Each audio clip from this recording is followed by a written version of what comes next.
Welcome to the Waiver Wire. Waiver Wire. Waiver Wire. Waiver Wire. Waiver Wire. What up? Welcome to the Waiver Wire, where fantasy players become fantasy legends. I am back. It's been a while, huh? It's been a good hot minute. Football kind of fizzled out. We're kind of in a downtime in sports, which I know is what I talk about a lot on here. So I kind of took a break, kind of took a little siesta. We actually just took a little vacation from work. I was off for a very long time and got to watch all the things. So I wanted to start off with that a little bit. Starting off with my man, Jay Wick. Love Jay Wick. Always gonna love Jay Wick. But I was a little disappointed in this fourth one. Not for the action. People are gonna always. This is what people are gonna say whenever you're like, I don't know, like the story was just stupid. It's like the story's always stupid. You didn't like the action? Like, yes, of course I liked when he got nunchucks and he went ham on everybody. I loved it, but I mean. The first one does such a good job of introducing a character, making you kind of fall in love with the puppy, making you fall in love with him, and then all of a sudden it's just violence, and you didn't even know it was coming, you didn't know he had it in him, and you just see violence for like the rest hour of the movie. But this one, it's just kind of like it's all him traveling to somewhere else. It's like, okay, well, now he's got to go here to fight this guy, and he's got to go here to kill this person, and it's like I need him in a room with nunchucks. That's it. That's all I need. I don't need all this extra. You need one bad guy and you need to kind of just make it that. And it just kind of seemed like, I don't know. The action was great. The ending, the spoiler alerts in 5, 4, that's how you kill him? That's the death? That's how you kill him? No. No. That was so lame. He just falls over on the stairs. We don't even get even a fight to the death where he gets stabbed at the end or something like that, I would have been okay with. But that's what we get, and we get Lawrence Fishburne and this fucking guy standing at a fucking a graveyard, and people think, oh well, it's all a ploy because he's not really dead. Well, you didn't play that off very well, and even the after credit scenes don't necessarily say that's what's going on. They just kind of make you believe that this world is just going to continue. That's the other thing too. This world's cool. It's great. Don't get me wrong. I like the world, right? This whole world they've created of assassins. It's really cool. They're a little too obsessed with it. They're a little too obsessed with themselves. They're a little too full of themselves in it. And I just don't believe that you're going to make me continue to follow this world without him. What brought me in was this story of you killed his dog, he flipped out, he murdered a whole mafia. Awesome. Amazing. And then I rode that train with him of, oh shit, now he's on the run.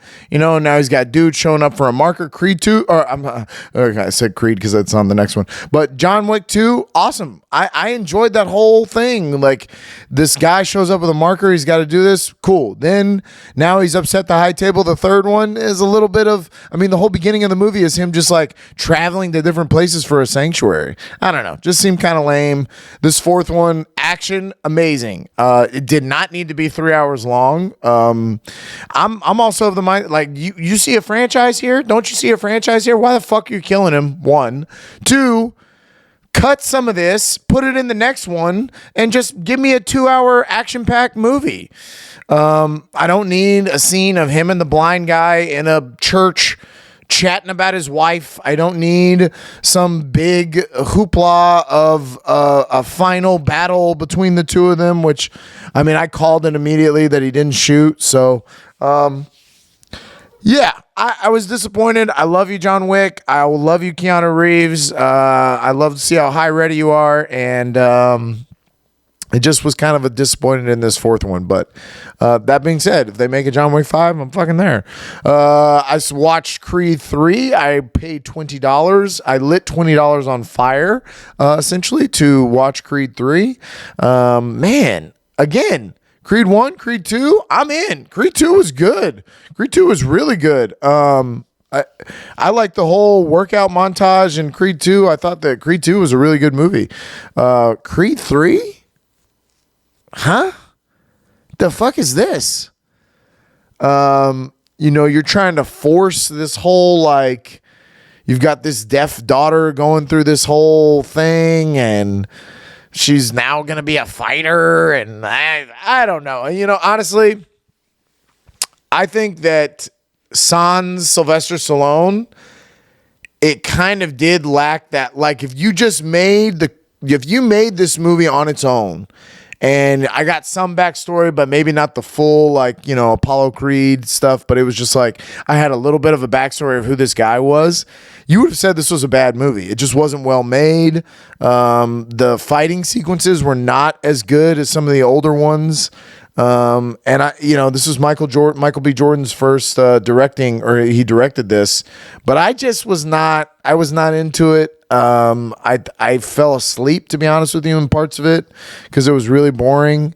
But it just didn't have enough. It didn't have enough. So, Creed 3, 1 thumb down.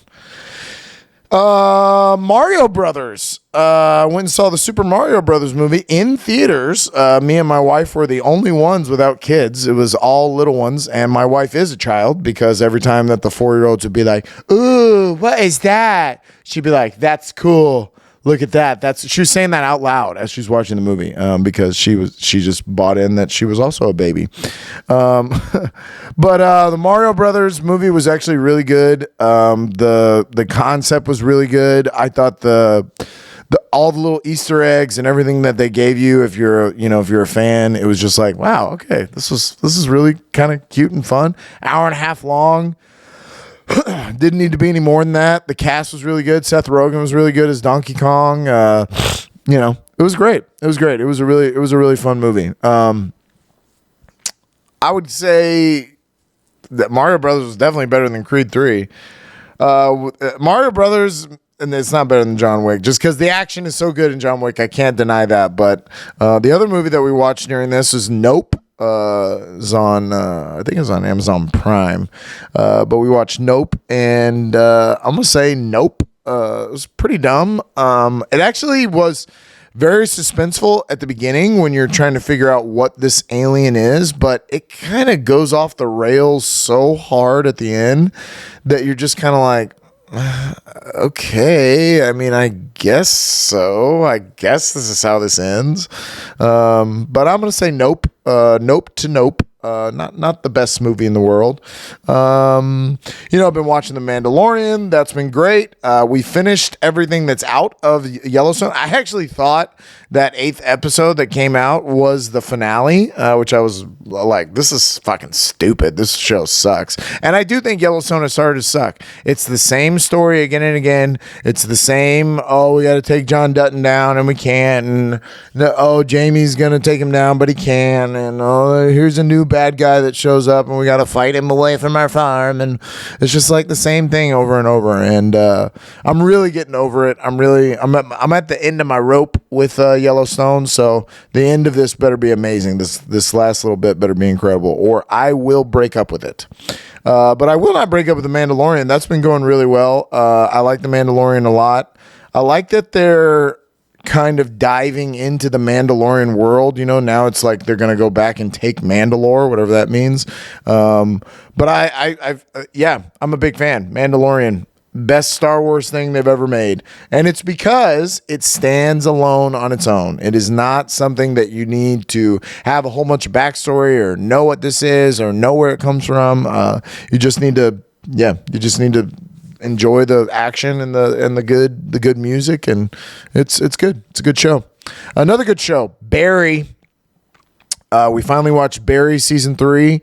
We watched Barry season 1 and 2 in the quarantine. I mean, we bang through those. We watch them so fast. So it's been a long time, but when you put it back on, man, like NoHo Hank, all the characters in it are just fugues. I think it's one of the best shows, just because you also don't expect this from Bill Hader. And the fact that he's so good as Barry it's a really good character. He's really good in it. Everything around him's really good. Is Sally, his girlfriend in this season, I thought had a really good arc. But yeah, then I mean, they said that there's going to be a final season. I don't know how this works. He's in jail now. Spoiler alert. He gets caught in a really cool way at the end. And I mean, you also like, you can't be murdering people at the rate that he's murdering people. Like eventually you're going to get caught. I've watched too much 48-hour crime. He's definitely going to get caught. So it was inevitable that was going to go down. So, but yeah. Barry, fantastic. Show that I was very high on and am still, I'm here for Last of Us. I'm here. Season 2, I'm down. I don't know if I talked about the finale at all, but it was a little all the video game people that you'll ever talk to are like, bro, wait till you see this finale. If the finale is anything like the game, holy shit. And so I was like, oh my God, this is going to be incredible. And it's got to be because there's going to be zombies. But guess what? There's not in the zombie show. Zombies. Give me more zombie. Every time I see a zombie, it's amazing. The beginning of the finale where you see Ellie's mom get bit and you're like, oh shit, like that was fucking intense. That was awesome. And then more no zombie. But, is he the best shooter of all time? Is he John Wick? Is that guy John Wick? Because he cleared that hospital like it was no problem. I don't know if in the game it's maybe harder, but in the show it was just kind of like, all right, well, that's cute, I guess, but I don't get it, but okay, whatever. But yeah, I was kind of disappointed with the finale. That being said, I will push forward and I will watch season 2. It is a good show. I think everybody's a good performer and I think everybody's good in it. I just, the finale made me go, And lastly, I just want to bring up that everything, everywhere, all at once. I fucking told you. I said, go see this movie. It's the best movie that's come out in the last 20 years, and the Academy Awards agrees with me. The biggest awards, the supposedly the best, they clean sweep. The only thing that surprised me was that the daughter didn't win over Jamie Lee Curtis. Jamie Lee Curtis, not really that incredible in the movie. I mean, I don't know if it's like just a career thing where they're just trying to respect her as her career, but I thought the daughter deserved to win. I thought all three of them, the mom and the dad won, but if you would have given the daughter and do a clean sweep, I would have said you're right, because it is one of the best movies. We watched it again. It's incredible. Go watch it. Everything, everywhere, all at once. Second down. Israel Adesanya. Wow. Holy fucking shit. I probably should have started off with this. It was the most amazing fucking thing that happened on Saturday. I'm going to say it's equal to a Conor McGregor, Jose Aldo, Leon Edwards over Kamaru Usman. Like the magnitude of this knockout is amazing. If you think about what was on the line, if you think about that Israel, who had been champion for so long, he loses his belt. He gets the immediate rematch. But if he loses this rematch, he's now lost to this guy 4 times, twice in kickboxing and now twice in the UFC. It pretty much ends Izzy's run. It means that he goes back into the deck and he's not really fighting for championships anymore. He's probably trying to fight, Robert Whittaker's and stuff like that and get his way back there. And to do it the way he did it, oh my God. Just the way that it was becoming like a rope-a-dope. Okay, I'm on my back's against the ropes. My back's against the ropes. Like, boom! Boom! It was at the very end of my staycation. I was off Saturday and Sunday, but I had off for that Saturday and I bought it and I flipped out. I jumped out of my chair. I could not believe what I just saw. Then to immediately stand up and shoot the bow and arrow 3 times the way he did and scream the way he did. I mean, that was some... That will go down as one of the best knockouts in UFC history. They will show it on clips. It will go just like Conor over Jose Aldo. That little clip will run on and on and on. We will watch that again and again and again. I will watch it again and again and again. Just incredible moment for Izzy. and then to go over and troll his, there's a lot of backstory there. I don't know it. I didn't watch kickboxing. You didn't watch the kickboxing where he got knocked out and his son was in there making fun of him. Alex Pereira's son was in there falling over and acting like Izzy, making fun of him when he was a little kid. And Izzy, to remember that from 6-7 years ago, go over, find him in the stands, point at his child after he just knocked his dad out, point at him, fall over, do a kip up, walk around the ring, dance after his leg had clearly been compromised. Izzy is a goat of all goats, man. He has moved himself into the Mount Rushmore for me. For me, the Mount Rushmore has always been John Jones, Anderson Silva, and Conor. I put Conor on there for a lot of reasons, mostly because of the pressure of the fights that he was in and just the way that he won.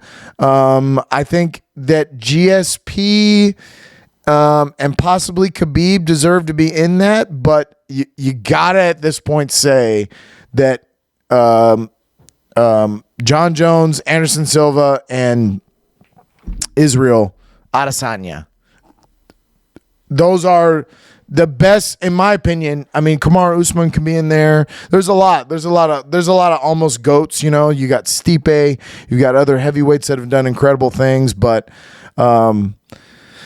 man, Israel, wow, holy shit. I can't wait for the press tour. I can't wait for him to go on Rogan and Andrew Schultz and all that and talk about his big win. It was absolutely amazing to see.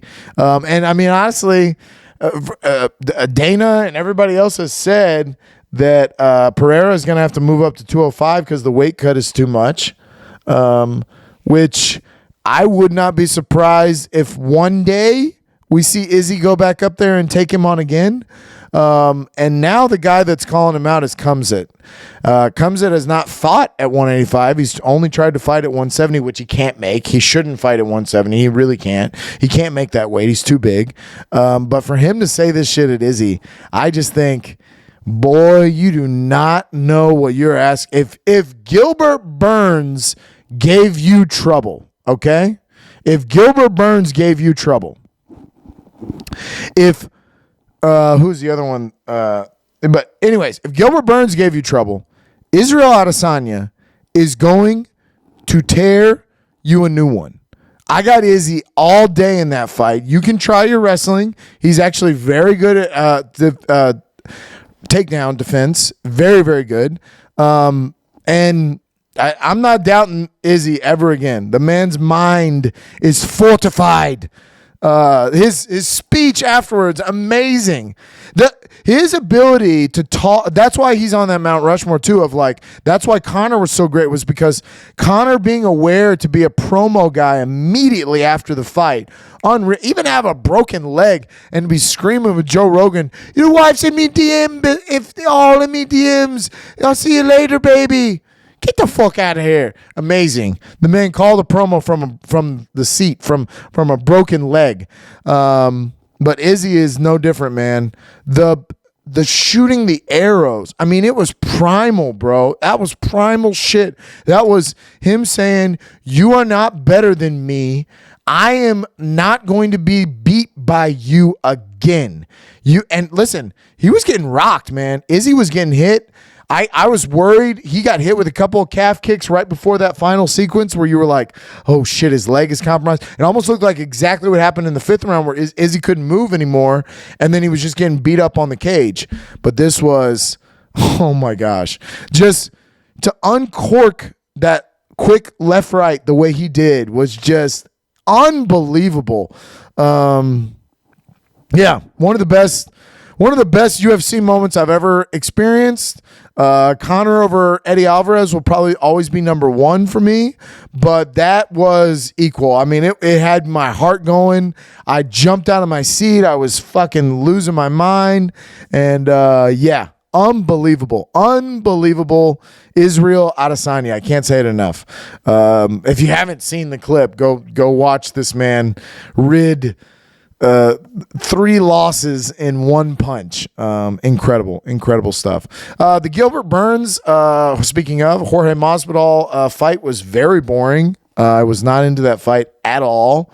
It kind of felt like Jorge thought that he would be able to catch Gilbert, but Gilbert is a very good defensive fighter and throws his own stuff. It's not the same. Oh, I got the hiccups. Bad timing for the hiccups. It's not the same power as Jorge Masvidal has shown in the past, so I would give the power probably to Jorge, but Gilbert Burns is an all-around fighter. He took him down. He, outstruck him in the moments that he needed to. And then Jorge kept doing this, sticking his tongue out, kind of playing around in the ring. And it's like, hey, bro, I don't think this is going the way that you're fucking, want it to. And then for Masvidal to retire afterwards, it was sad. It was kind of a bittersweet, you like Jorge because he is a draw. He is a superstar in the league. He is somebody that you want to see fight.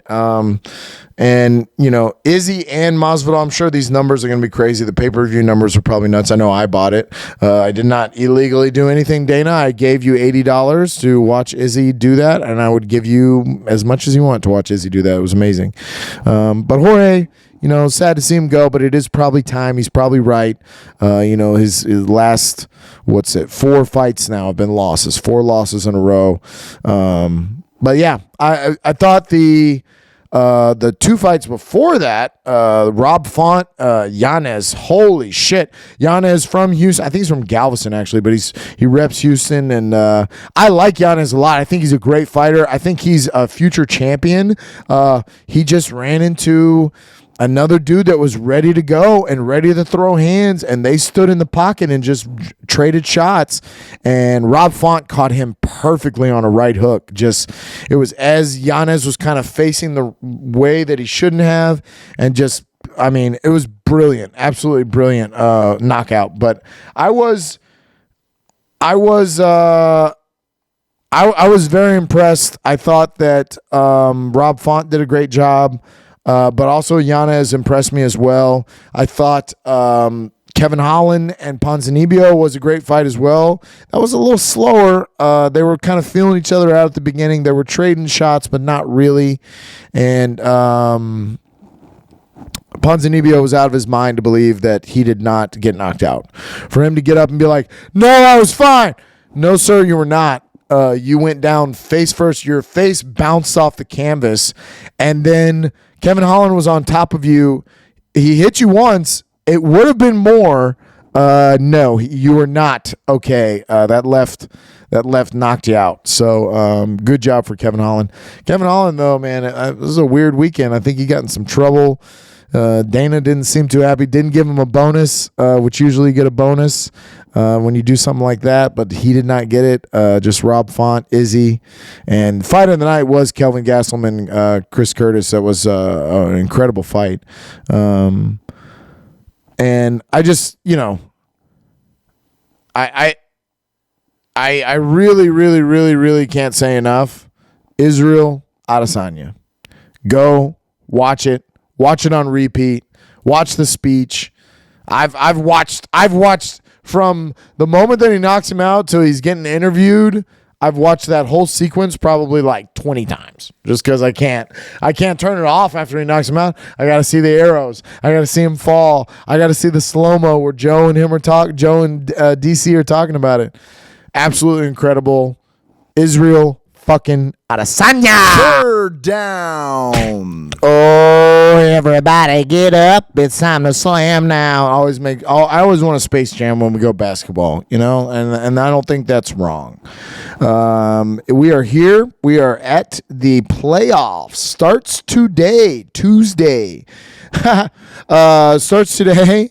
The play-in tournament, which I got to say, for the first time, maybe in the West, this might actually be a thing. In the East, I don't believe so. I don't believe that this will be a big deal. But I will go through it anyways, just to let you know what's going down. So if you aren't aware of the play-in tournament, it's a little confusing. The 8 seed visits the 7 seed today. Today, the games will be Atlanta will go to Miami, who is the 7 seed is Miami. Minnesota will travel to the Los Angeles Lakers without Rudy Gobert. And and then the winner of that becomes the 7th seed.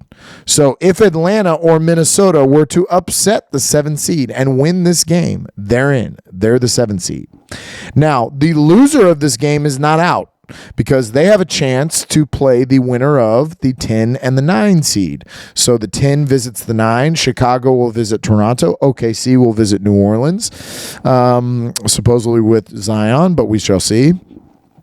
And the winner of that game then has to play the loser of the 7-8 game.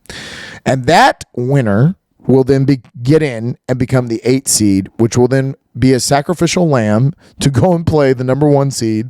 I mean, I say that, but I mean, even Atlanta. I mean, look, if Atlanta gets in and they're the 8th seed and they're a good team. Atlanta versus Milwaukee, I'll watch it. I still am going to pick Milwaukee in it, but that's how it goes.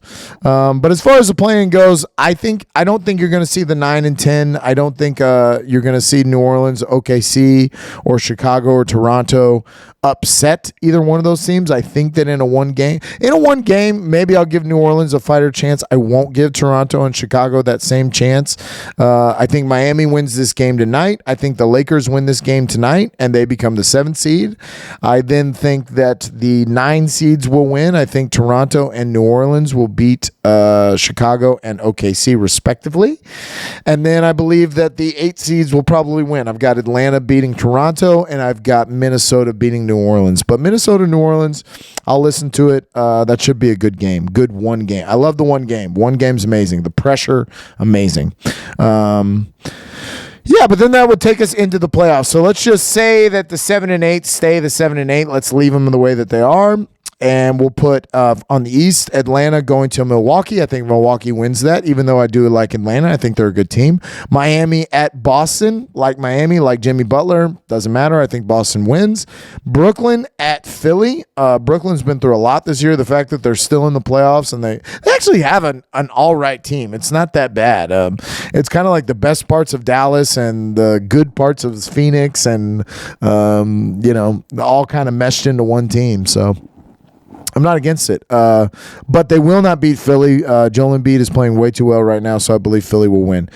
The Knicks at Cleveland. That's a good matchup. I think Cleveland will win. I've liked Cleveland all year. I think Cleveland is a good young team, and I'm not so high on New York, the Knicks, but that should, again, 4 and 5 should be really good matchups on both sides. Those are set, by the way. Brooklyn at Philly and the Knicks at Cleveland. That's happening no matter what. Go ahead, write it down. I don't know about the other two. I just guessed with Atlanta and Miami. But the other two, you can go ahead and I think they're already scheduled. So that should be a very interesting series, Knicks at Cleveland. I'm going to take all the higher seeds. I'm going to take 1 through 4. I'm going to take Milwaukee, Boston, Philly, and Cleveland. That would move Cleveland to face Milwaukee in the next round and Philly to face Boston in the next round. Incredible stuff. I think that I'm not going away from it. I still think it has been for a long time. It's a Milwaukee Boston Eastern Conference Finals. I'm going to take Boston in it. I don't believe in Milwaukee. I don't believe in parts of Milwaukee. You're asking Drew Holiday and some of these other guys to play at a level that I just don't know if they have. And I think Boston is deeper. So I think I'm going to take Boston in that to go to the finals against the Golden State Warriors. I have a rematch of last year. Now let's see how we get to Golden State Warriors. So the Lakers win tonight. I think that's pretty fair to say. I think that he knows what's at stake, that being the man, the king, knows what's at stake, and he's not going to go face Denver in that first round. I think he'd much rather face Memphis, so I think he wants that 7 seed. So I think the Lakers win tonight. Again, with the Minnesota-New Orleans, I'll listen to it. I don't think OKC wins, but Minnesota-New Orleans, okay. But then that takes Minnesota or New Orleans to visit Denver, and I think they get waxed. I think Denver takes care of whatever that first team is pretty easily. Now, here's where it gets very interesting. The Lakers would then go to Memphis, That is a very, very good series now that this new Lakers team has been playing the way that they have. I don't know. I don't know the answer to the question, but I want to believe in LeBron, and I want to believe that Anthony Davis can play the way that he's been playing the last couple of weeks. So if that Anthony Davis shows up, the rest of the Western Conference is in trouble, because if he plays like that and they get little bits out of Beasley and D'Angelo Russell and Vanderbilt and things like that, and Rye, Hama, then it could be a real problem. The Lakers could be a very scary team in the West. And you'll see why I say that. So I'm going to take the Lakers. Let's say the Lakers upset Memphis. I like it, right? Now, Golden State at Sacramento. That one's already set. That's a 6 versus a 3. I don't know about the other ones. I don't know who Memphis and Denver will be playing, but I do know who Golden State and Sacramento will be playing. That is an awesome matchup. I actually like that matchup a lot more than I do the Clippers Phoenix. I don't believe in the Clippers because I don't believe in their soft ass superstars. Now Phoenix hasn't played very much together, so I guess there's that. They both of these will be close series. Golden State, Sacramento, and Clippers Phoenix. I could see both of them going the distance. I could see both of them going a long time. But I'm going to take Golden State over the young Sacramento Kings. I like the Sacramento Kings. I've been high on them all year. Keegan Murray, to me, is the Rookie of the Year. He's played really, really well. But I still think that championship quality that's going to come out of Golden State is going to be amazing. So, Golden State, I'm going to take them to win on the road, even though they haven't all year. And the Clippers at Phoenix, to start, it will be at Phoenix. I'm going to take Phoenix. I'm going to say that they come together and that this group of Devin Booker and Kevin Durant and CP3 are strong, and they go ahead and they get through this first round. Again, I don't believe in the Clippers, so it's not that hard for me to do. So then that leaves me with Denver, Phoenix, Lakers, Golden State. So the Lakers would go to Denver, being the lowest remaining seed facing Denver, and Golden State would go to Phoenix. Wow. What matchups are we talking about here? I mean, as far as a worse matchup for LA Lakers, I think Phoenix or Golden State is a way worse matchup because of the three that they shoot. I think Anthony Davis can kind of negate a lot of what Jokic does, and then you're basically putting all that on Jamal Murray and the rest of those guys, which are very good. The Denver Nuggets are very good. I'm not trying to discredit them at all, but you know who I want to believe in. You know who I want to win, and that's the LA Lakers. Because of LeBron. So I'm going to take the Lakers to upset Denver in a very, very, very good second round. And Golden State at Phoenix. There's so much there, right? I mean, Kevin Durant versus his old team. Kind of trying to prove that wrong. Andrew Wiggins is coming back after the madness that is his life. If you don't know, his best friend of, I guess, like 10 years has been fucking his baby mama this whole time, and his kids aren't even his kids. No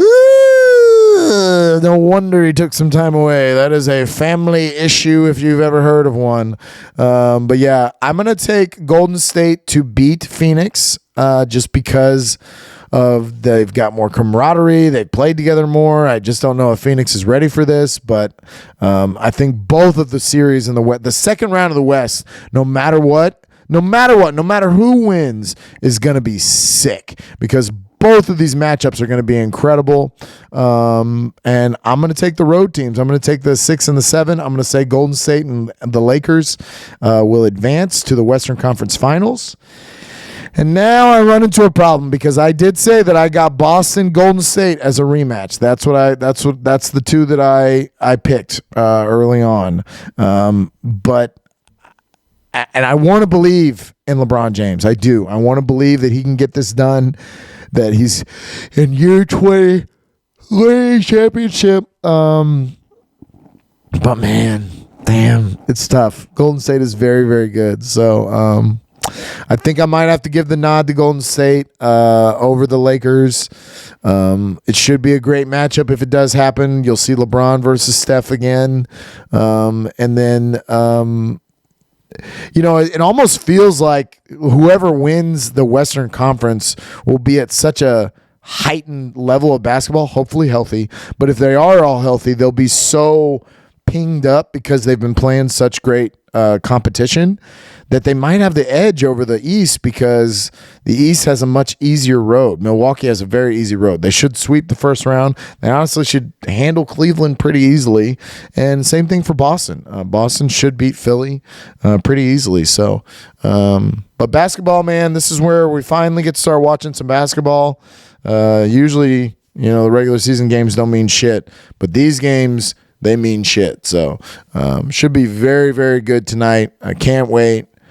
Everybody get up. We've done a waiver wire. Man, no football on here. It's been good. It's good to be back in the chair. It's good to be back under the lights, the bright lights. I'm going to keep bringing you more. Might be with a guest. It might not. I don't give a shit. I think that's my new outtake on life, is that I'm just going to keep rolling and I don't give a shit. So we'll be back. Love you guys that have stuck with me. Tell your friends. Send a link, because I don't know how. Fuck the algorithm. Fuck your mother from the back. Israel Adesanya. Peace out.